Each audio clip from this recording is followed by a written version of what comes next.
Right, this morning we're going to sow some nasturtium seeds.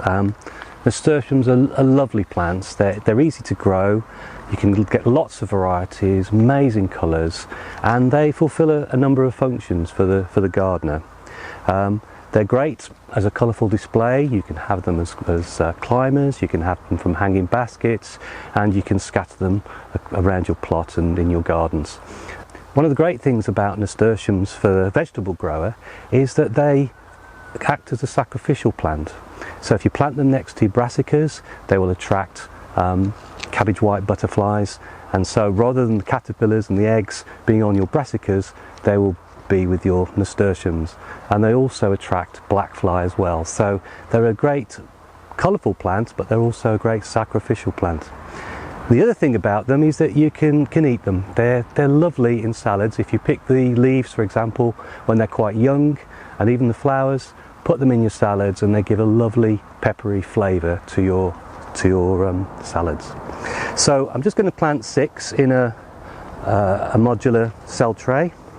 Yeah, nasturtium seeds are lovely to handle, unlike some seeds that you get, which are very, like lettuce seeds for example, which are very small, difficult to handle.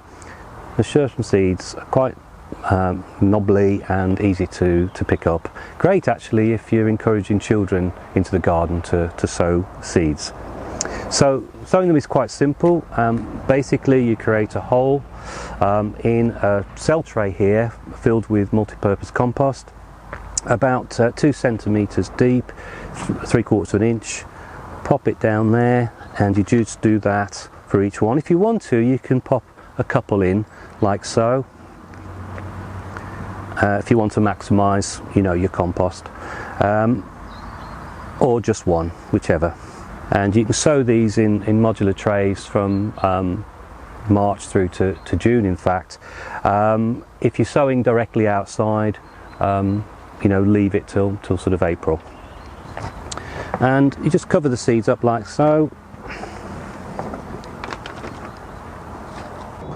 and give them a watering, and in a few weeks you'll have some lovely plants emerging.